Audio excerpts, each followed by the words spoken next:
नमस्कार, मेरे चैनल में आपका स्वागत है। आज मैं आप लोगों को जया एकादशी का शुभ मुहूर्त, पारण कब है, जया एकादशी की पूजा विधि, महत्व और कथा भी सुनाऊंगी। इसलिए आप लोग मेरे वीडियो में अंत तक बने रहें, वीडियो को स्किप न करें और ध्यान से सुनें। माघ माह के शुक्ल पक्ष की एकादशी को जया एकादशी के नाम से जाना जाता है। इस बार जया एकादशी 1 फरवरी 2023 बुधवार को पड़ रही है। जया एकादशी के दिन भगवान विष्णु की उपासना की जाती है। जो भी भक्त जया एकादशी का व्रत रखता है उस व्यक्ति पर भूत प्रेत और पिशाचों का कोई प्रभाव नहीं पड़ता। इस दिन व्रत रखने वाले सभी भक्त पाप मुक्त हो जाते हैं। जया एकादशी के दिन वस्त्र, धन, भोजन और आवश्यक चीजों का दान करना शुभ माना जाता है। जया एकादशी को दक्षिण भारत में भूमि एकादशी और भीष्म एकादशी के नाम से जाना जाता है। हिंदू पंचांग के अनुसार जया एकादशी की शुरुआत 31 जनवरी 2023 को रात 11:53 पर होगी और इसका समापन 1 फरवरी 2023 को दोपहर 2:01 पर होगा।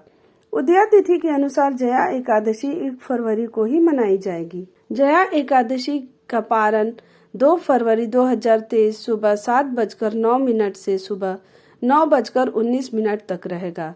सर्वार्थ सिद्धि योग 1 फरवरी सुबह 7:10 से 2 फरवरी की आधी रात 3:23 तक रहेगा। एकादशी के दिन प्रातः काल स्नान करने के बाद व्रत का संकल्प लेना चाहिए। इसके बाद पूजा में धूप, दीप, फल और पंचामृत अवश्य शामिल करें। इस दिन की पूजा में भगवान विष्णु की श्री कृष्ण अवतार की पूजा करने का विधान है। एकादशी व्रत में रात्रि जागरण करना बेहद शुभ होता है। ऐसे में रात में जागकर श्री हरि के नाम का भजन करें।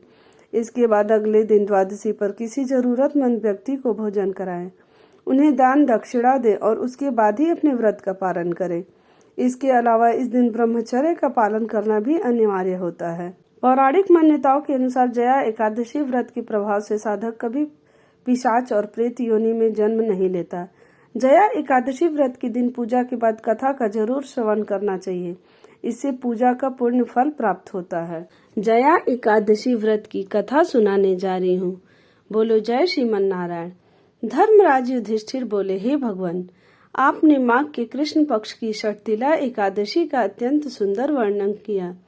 आप स्वदेश, अंडज, उद्भिज और जरायुज चारों प्रकार के जीवों के उत्पन्न, पालन तथा नाश करने वाले हैं। अब आप कृपा करके माघ शुक्ल एकादशी का वर्णन करिए। इसका क्या नाम है, इसके व्रत की क्या विधि है और इसमें कौन से देवता का पूजन किया जाता है। श्री कृष्ण कहने लगे कि हे राजन, इस एकादशी का नाम जया एकादशी है। इसका व्रत करने से मनुष्य ब्रह्म हत्यादि पापों से छूटकर मोक्ष को प्राप्त होता है तथा इसके प्रभाव से भूत, पिशाच आदि योनियों से मुक्त हो जाता है। इस व्रत को विधि पूर्वक करना चाहिए। अब मैं तुमसे पद्म पुराण में वर्णित इस महिमा की एक कथा सुनाता हूँ। देवराज इंद्र स्वर्ग में राज करते थे और अन्य सब देवगण सुख पूर्वक स्वर्ग में रहते थे। एक समय इंद्र अपनी इच्छा अनुसार नंदन वन में अप्सराओं के साथ विहार कर रहे थे और गंधर्व गान कर रहे थे।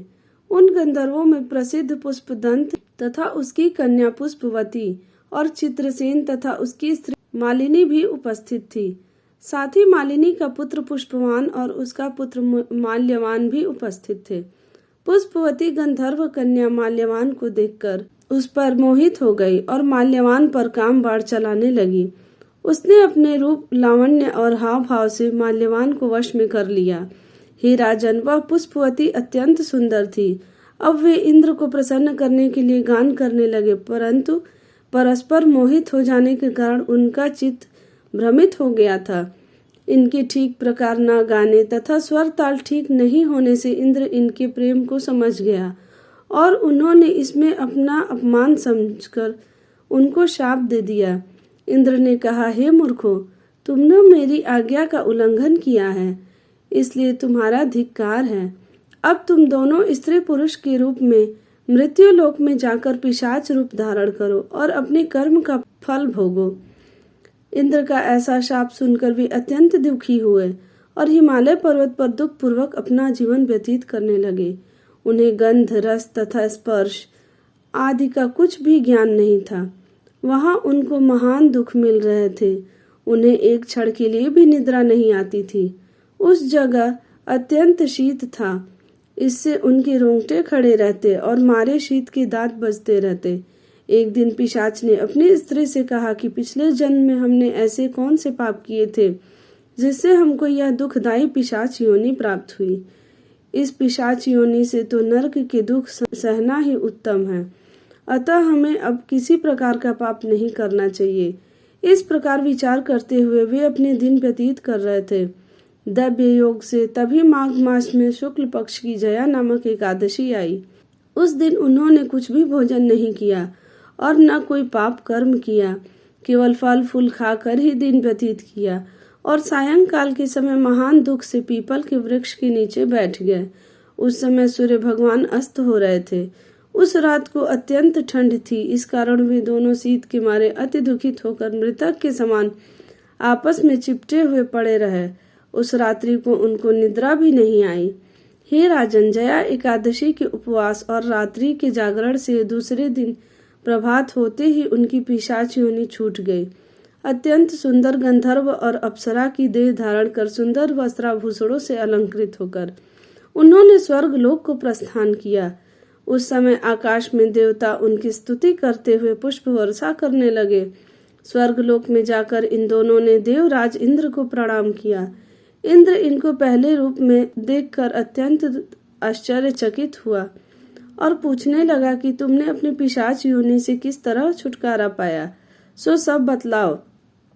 माल्यवान बोले कि हे देवेंद्र, भगवान विष्णु की कृपा और जया एकादशी के व्रत के प्रभाव से ही हमारी पिशाच योनि देह छूटी है। तब इंद्र बोले कि हे माल्यवान, भगवान की कृपा और एकादशी का व्रत करने से न केवल तुम्हारी पिशाच योनि छूट गई, वरन हम लोगों के भी वंदनीय हो गए, क्योंकि विष्णु और शिव के भक्त हम दोनों लोगों के वंदनीय हैं। अतः आप धन्य हैं। अब आप पुष्पवती के साथ जाकर विहार करो। श्री कृष्ण कहने लगे कि हे राजा युधिष्ठिर, इस जया एकादशी के व्रत से बुरी योनि छूट जाती है। जिस मनुष्य ने इस एकादशी का व्रत किया है उसने मानो सब यज्ञ, जप, दान आदि कर लिए। जो मनुष्य जया एकादशी का व्रत करते हैं वे अवश्य ही 1000 वर्ष तक स्वर्ग में वास करते हैं। बोलो जय श्रीमन नारायण। अगर आपको मेरी यह कथा अच्छी लगी हो तो मेरे चैनल को लाइक करें, सब्सक्राइब करें, शेयर करें और कमेंट में जय श्रीमन नारायण जरूर लिखें।